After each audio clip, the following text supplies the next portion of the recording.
মাননীয় মুখ্যমন্ত্রী আপনাকে বলছি, আপনার যদি সৎসাহস থাকে তাহলে আপনি ওই বিক্রেতাদের নাম বলে দিন। বিক্রেতাদের ধরে ধরে গাছের গায়ে বেঁধে বেঁধে মারুন। এবারে অলরেডি শুরু হয়ে গেছে। আপনাদের টাকা নিয়েছে, তাহলে আপনারা দলবদ্ধ হয়ে গিয়ে ধরুন। ছোট নেতা, মেজ নেতা, বড় মাথাটাকে বার করতে হবে মানুষের কল্যাণের জন্য। যে তৃণমূল কংগ্রেস একমাত্র পার্টি এই পশ্চিমবঙ্গে যে স্বীকার করলো দুর্নীতি হয়েছে, তার প্রমাণটা দিয়ে দিল। অভিষেক বন্দ্যোপাধ্যায়কে ভিডিও থেকে বুঝেছি যে বলেছে টাকার বিনিময়ে যদি কেউ পেয়ে থাকে কয়েকজন, তাহলে সবার চাকরি যাবে কেন? তার মানে স্বীকার করলো তো। আর ভারতবর্ষের মধ্যে এই প্রথম রাজ্য যে অযোগ্যদের লিস্ট প্রকাশ করলো। তাদেরকে কেন বাছাই করছে না? আমি এই যে বললাম, ক্রেতা জানা গেছে, বিক্রেতারা জামা খুলে বাতাস খুলে ঘুরবে কেন? মাননীয় মুখ্যমন্ত্রী আপনি এটা বলুন। মাননীয় অভিষেক বন্দ্যোপাধ্যায় আপনি বলুন যে অন্যায় যে করে, অন্যায় যে সহে সবে তৃণমূল নয় সহে, উনি নিজেই বলেছে। তাহলে আপনি তাদের খুঁজে খুঁজে বার করুন, বার করে তাদেরকে এফআইআর করুন। তবে তো বলবে হ্যাঁ আপনারা সত্যি সত্যি হচ্ছে সততার প্রতীক, সৎ পথে চলছে। ওদের কাছে অরিজিনাল কোনো কিছু নেই।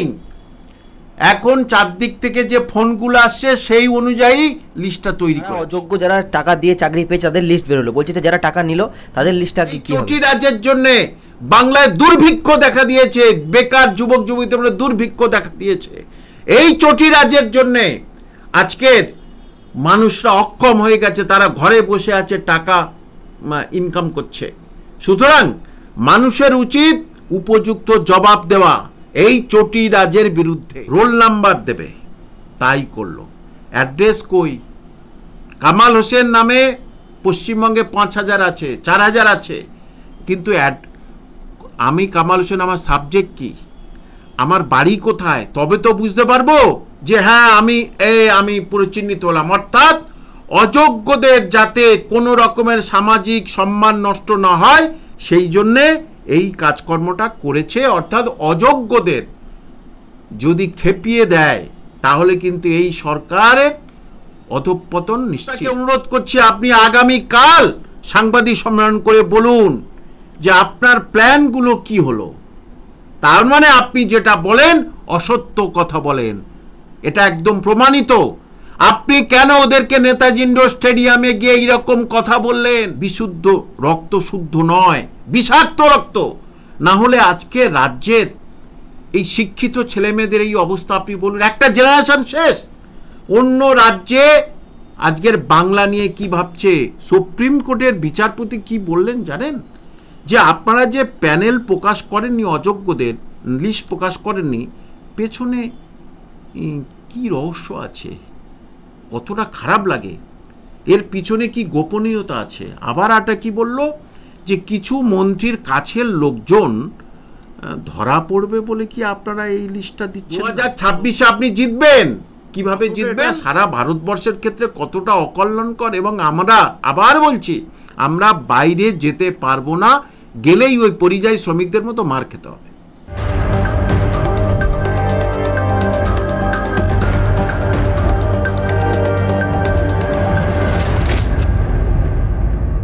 প্রথমেই জানাই স্যার, বিবিধ নিউজে আপনাকে স্বাগত। বলছি স্যার, গতকাল সুপ্রিম কোর্টের নির্দেশ অনুসারে এসএসসি অযোগ্যদের লিস্ট বার করেছে। সেই লিস্টে 1804 জনের নাম। বলছি স্যার, লিস্টে যে নামগুলো দেখা যাচ্ছে তার মধ্যে তো অধিকাংশই হচ্ছে শাসক দলের তাবৎ নেতাদের ঘনিষ্ঠ। মমতা ব্যানার্জি কি নিজের পায়ে নিজেই কুড়ুল মারলেন, না এর পেছনে কোনো ষড়যন্ত্র আছে বলে মনে করছে? নিজের পায়ে নিজের কুড়ুল তো মারলো। আর ষড়যন্ত্র কেন বলছি, প্রথমে যে লিস্টটা দিয়েছিল সেই লিস্টটা তুলে নিয়েছে, কিন্তু ছেলেমেয়েরা কেউ আর লিস্ট দেখতে পাচ্ছে না। তারপরে আবার লিস্ট দিয়েছে, আবার তারপরে আরেকটা লিস্ট দিয়েছে। কেন এই দ্বিচারিতা? কেন? তার মানে প্রথম লিস্ট যেটা দিয়েছিল সেইটাতে শাসক দলের ঘনিষ্ঠ কোনো লিডার বলেছে আমার ক্যান্ডিডেটগুলোর হচ্ছে কে নাম আছে, তোলো, তারা টপ লিডার, তোলো, তুলে দিল। তারপরে আবার একটা লিস্ট দিল, আবার দুটো লিস্ট। অদ্ভুত ব্যাপার। এবং লাস্টের যে লিস্টে তাতে দুজন সংখ্যালঘু, আমি সংখ্যালঘুদের বলবো যে লাস্টে যে লিস্ট দিল সেখানে আপনারা কেন, হ্যাঁ আপনারা চুরি করে চাকরি করেছেন, লাস্টের লিস্টে আপনাদের দুজনের নাম কেন, সেটা আপনারা ভোটে যোগ্য জবাব দেবেন। এবং এইটার যে ষড়যন্ত্র তো বটেই, ষড়যন্ত্র না হলে যাদের নাম ওখানে গেছে সেই তৃণমূলের লিডারগুলো তারা বলছে আমরা কোর্টে যাব। কি নিয়ে কোর্টে যাবি তোরা? তোদের কাছে ওএমআর শিটটা আছে তো? তোরা কত উত্তর করেছিস? ওএমআর শিট আছে? তোরা 0 করেছিস না 5 করিস? সেই ওএমআর শিট নিয়ে কোর্টে যা, কোর্টে থাপ্পড় খেয়ে চলে আসবি। এবং যে এটাতে যে পরিষ্কার করে বোঝা গেছে যে অভিষেক বন্দ্যোপাধ্যায় ভিডিও থেকে বুঝেছি যে বলেছে টাকার বিনিময়ে যদি কেউ পেয়ে থাকে কয়েকজন তাহলে সবার চাকরি যাবে কেন, তার মানে স্বীকার করলো তো। আর ভারতবর্ষের মধ্যে এই প্রথম রাজ্য যে অযোগ্যদের লিস্ট প্রকাশ করলো। অন্যান্য রাজ্যে কোর্টের কাছে গিয়ে বলেছে হুজুর ভুল হয়ে গেছে, আমরা প্যানেল ক্যান্সেল করছি, কিন্তু দীর্ঘ 4 বছর ধরে এই লিস্ট দিল না। লিস্ট দিলে তো এই ঘটনা ঘটতো না। এবং আরেকটা কথা বলছি, সুপ্রিম কোর্টে হাইকোর্টে যখন ওই লিস্টটা দিল তারপরেই স্কুল সার্ভিস কমিটির চেয়ারম্যান সাংবাদিক সম্মেলন কি বলল যে আর যদি বেশি ঘাঁটাঘাঁটি করি তাহলে আরও বেশি অনেকের নাম বার হয়ে আসবে। অর্থাৎ ওদের কাছে অরিজিনাল কোনো কিছু নেই, এখন চারদিক থেকে যে ফোনগুলো আসছে সেই অনুযায়ী লিস্টটা তৈরি করেছে। আগামীকাল সুপ্রিম কোর্টে এইটার হিয়ারিং আছে, এইটার হচ্ছে কি মেনশন হচ্ছে, সুতরাং পরীক্ষাটা বন্ধ হবে কি সন্দেহ আছে। স্যার অন্যায় যে করে এবং অন্যায় যে সহে তব ঘৃণা সমদে, এবং একটা বাংলা প্রবাক্য আমরা জানি। বলছি স্যার যারা অযোগ্য, যারা টাকা দিয়ে চাকরি পেয়েছে তাদের লিস্ট বেরোলো, বলছি স্যার যারা টাকা নিল তাদের লিস্টটা কি হবে? এটা সুন্দর কথা বলে, যেটা মাননীয় অভিষেক ব্যানার্জি নিজেই বলেছেন, এইটা নিজেই বলেছেন, আমার কাছে প্রমাণ আছে। তাহলে মানে ক্রেতাদের চাকরি চলে গেল, তাদের টাকা ফেরত দিতে হবে। বিক্রেতারা কেন? বিক্রেতারা মমতা ব্যানার্জির আশেপাশের লোকজন বলে না, তারা তৃণমূল করে বলে এই জন্য বিক্রেতাদের বিরাট হচ্ছে কে জামাই আদর করে রেখেছে। মাননীয় মুখ্যমন্ত্রী আপনাকে বলছি, আপনার যদি সৎসাহস থাকে তাহলে আপনি ওই বিক্রেতাদের নাম বলে দিন। আর যারা ক্রেতা তাদের আমি অনুরোধ করব, একজন শিক্ষক হিসাবে আপনাদের তো সব গেছে, চাকরি গেছে, সম্মান গেছে, মান গেছে, আপনারা বিক্রেতাদের গাছের ডালে বেঁধে বেঁধে মারুন এবারে। এটা হিংসা ছড়াচ্ছি না, কারণ অলরেডি শুরু হয়ে গেছে। আপনাদের টাকা নিয়েছে, তাহলে আপনারা দলবদ্ধ হয়ে গিয়ে ধরুন ছোট নেতা, মেজো নেতা, বড় মাথাটাকে বার করতে হবে মানুষের কল্যাণের জন্য। যে তৃণমূল কংগ্রেস একমাত্র পার্টি এই পশ্চিমবঙ্গে যে স্বীকার করলো দুর্নীতি হয়েছে, তার প্রমাণটা দিয়ে দিল। বাঙালি হিসাবে আর কোনো রাজ্যে আমি কোথাও গিয়ে কোনো এডুকেশনাল সেমিনার করতে পারবো না। শিক্ষা ব্যবস্থা সিদ্ধারাকে ভেঙে দিয়েছে শাসক দল, বলছি স্যার আগামী ভবিষ্যৎ কি এই ক্ষমা করবে, বা এর দায় কার এই শিক্ষা ব্যবস্থা ভেঙে দেওয়ার জন্য? খুব সুন্দর। দেখুন, মির্জাফরের জন্যে সবাই আমরা জানি, মির্জাফরের জন্যে বাংলার স্বাধীনতা চলে গেছিল। এখন এই চটির জন্যে, কোনো এক চটি বলবো না কার চটি, চটির জন্যে এই পুরোপুরিভাবে শিক্ষার স্বাধীনতাটা চলে যাবে। অর্থাৎ চটিরাজ রাজত্ব করছে। এই চটিরাজের জন্যে আজকের পরিযায়ী শ্রমিক হয়েছে, এই চটিরাজের জন্যে বাংলায় দুর্ভিক্ষ দেখা দিয়েছে, বেকার যুবক যুবতীদের দুর্ভিক্ষ দেখা দিয়েছে। এই চটিরাজের জন্যে আজকের মানুষরা অক্ষম হয়ে গেছে, তারা ঘরে বসে আছে, টাকা ইনকাম করছে। সুতরাং মানুষের উচিত উপযুক্ত জবাব দেওয়া এই চটিরাজের বিরুদ্ধে। বলছি স্যার, যে অযোগ্যদের নাম প্রকাশ করা হয়েছে তার মধ্যে অনেকেই আছে যারা অ্যাডমিট কার্ড পেয়েছে, এমনটাই অভিযোগ। বলছি স্যার, তাহলে আবার যদি তারা পরীক্ষায় বসে আবার তো মামলা হবে, মানে পরবর্তী নিয়োগও তো তার মানে দেখা যাচ্ছে স্যার মামলামুখী, কি বলবেন? সেটা আপনার চ্যানেলে আমি বলে দিচ্ছি যে অনেক অযোগ্য তারা কিন্তু অ্যাডমিট কার্ড পেয়েছে, ফর্ম ফিল আপ করেছে, আমি বলে দিয়েছি। তাহলে সদিচ্ছা যদি থাকতো তাহলে আগে আপনি হচ্ছে কি এটা করলেন না কেন? এবং এখন বলে দিয়েছে যে ওই যারা ইনভিজিলেটর থাকবে পরীক্ষার হলে তারা এইটা দেখে দেখে দেবেন। কেন? ইনভিজিলেটরকে যদি ম্যানেজ করে দেয়, যদি ম্যানেজ করে তাহলে আপনি কি করে বলে? এবং এই যে অ্যাডমিট কার্ডটা ভারতবর্ষের ইতিহাসে চাকরির পরীক্ষার প্রথম প্রভিশনাল অ্যাডমিট কার্ড, এখনও অরিজিনাল অ্যাডমিট কার্ড না পেলে কি করে প্রভিশনাল অ্যাডমিট কার্ড দিয়ে কোনো চাকরির পরীক্ষায় বসতে পারবে না। অর্থাৎ এটা একেবারে মানে প্ল্যান করে একটা ষড়যন্ত্র ছাড়া আর অন্য কোনো কিছু নয়। কারণ আপনারা যে লিস্ট দিয়েছেন সেই লিস্টে এখনো গরমিল আছে। আরেকটা কথা আমি আপনার চ্যানেলে পরশুদিন বলেছিলাম যে এরা রোল নাম্বার দেবে, তাই করলো। অ্যাড্রেস কই? কামাল হোসেন নামে পশ্চিমবঙ্গে 5,000 আছে, 4,000 আছে, কিন্তু আমি কামাল হোসেন, আমার সাবজেক্ট কি, আমার বাড়ি কোথায়, তবে তো বুঝতে পারবো যে হ্যাঁ আমি পুরো চিহ্নিত হলাম। অর্থাৎ অযোগ্যদের যাতে কোনো রকমের সামাজিক সম্মান নষ্ট না হয় সেই জন্যে এই কাজকর্মটা করেছে। অর্থাৎ অযোগ্যদের যদি খেপিয়ে দেয় তাহলে কিন্তু এই সরকারের অধঃপতন নিশ্চিত।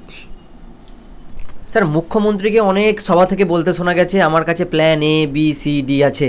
এখন তো স্যার সবাইকার লিস্ট বেরিয়ে গেল, মুখ্যমন্ত্রী তো প্ল্যানের কোনো উচ্চবাচ্য পাওয়া যাচ্ছে না, কি বলবেন? খুব সুন্দর। মুখ্যমন্ত্রী এইবারে আপনি, ওটা তো আপনার দপ্তর নয়, কিন্তু আপনি জোর করে কেড়ে নিয়ে সাংবাদিক সম্মেলন করে বলেছিলেন ABCD উমুক প্ল্যান আছে।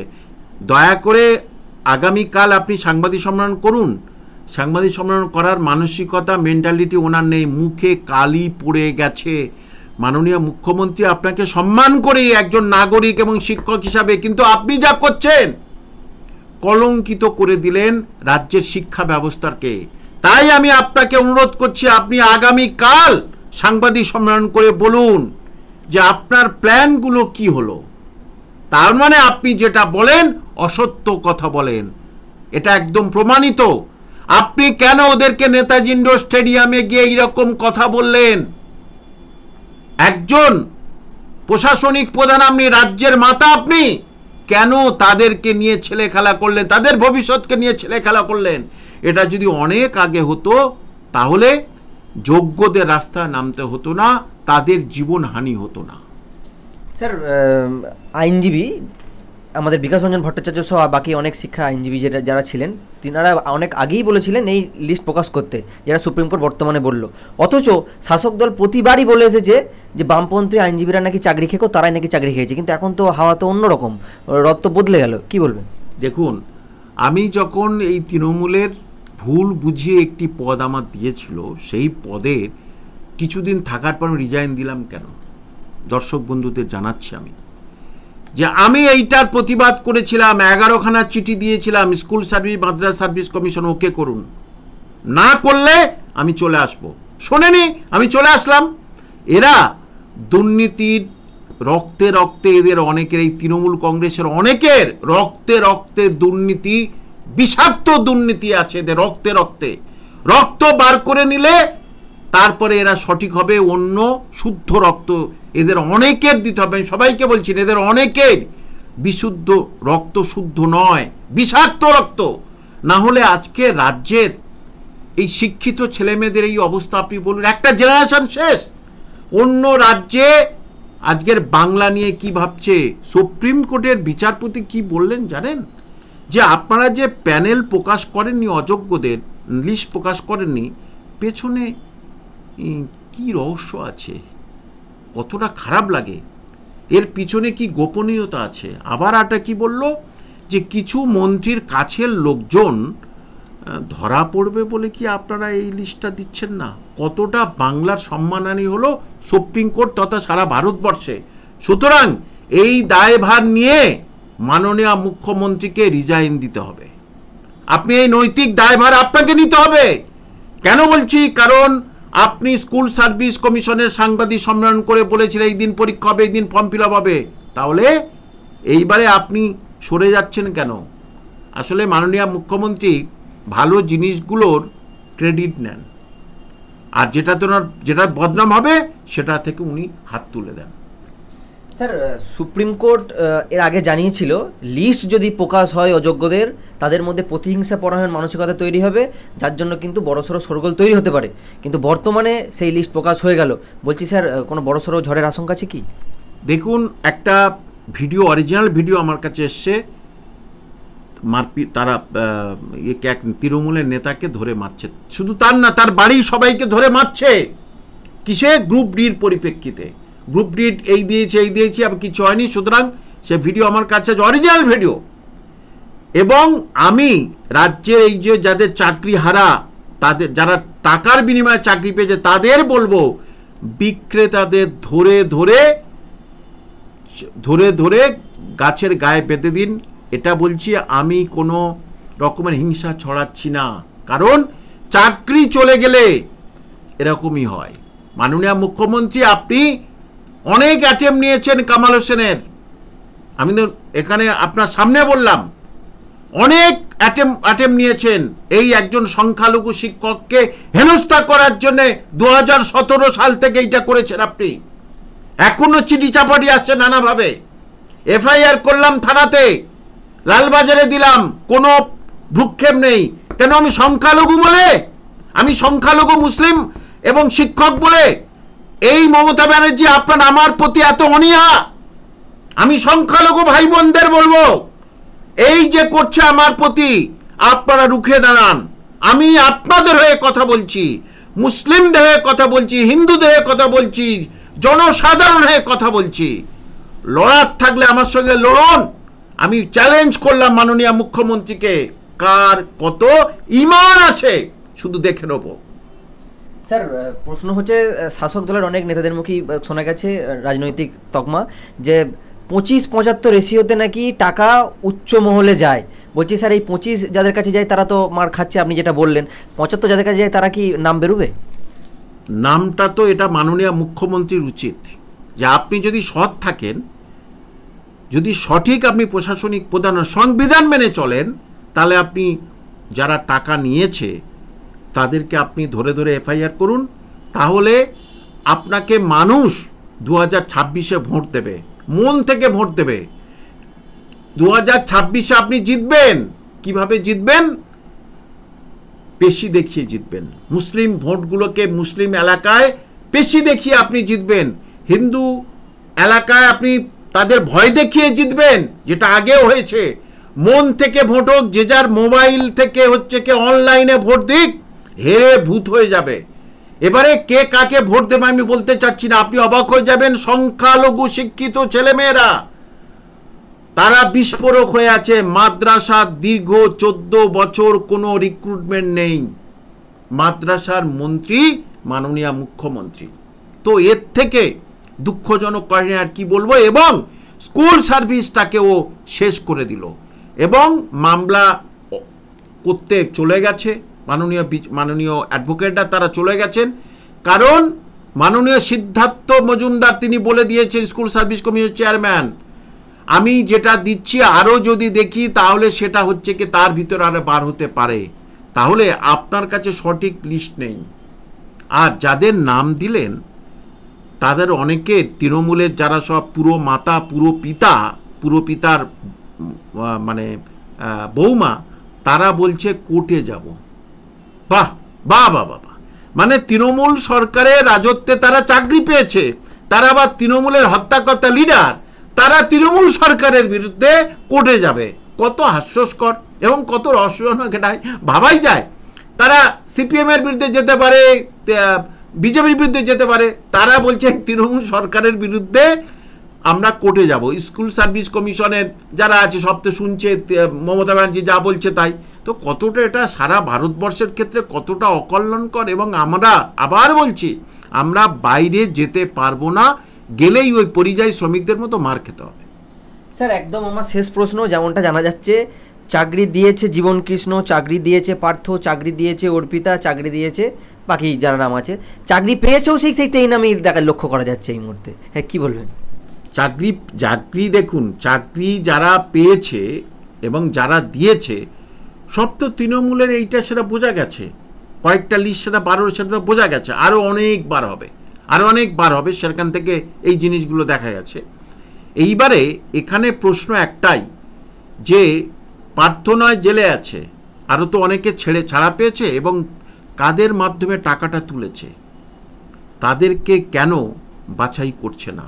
আমি এই যে বললাম, ক্রেতা জানা গেছে, বিক্রেতারা জামা খুলে বাতাস করে ঘুরবে কেন? মাননীয় মুখ্যমন্ত্রী আপনি এটা বলুন, মানুষ অভিষেক বন্দ্যোপাধ্যায় আপনি বলুন যে অন্যায় যে করে, অন্যায় যে সহে সবে তৃণমূল নয় সহে, উনি নিজেই বলেছেন। তাহলে আপনি তাদের খুঁজে বার করুন, বার করে তাদেরকে এফআইআর করুন, তবে তো বলবে হ্যাঁ আপনারা সত্যি হচ্ছে সততার প্রতীক, সৎ পথে চলছেন। সেটা পারবে না, আর করার কোনো সৎসাহস নেই।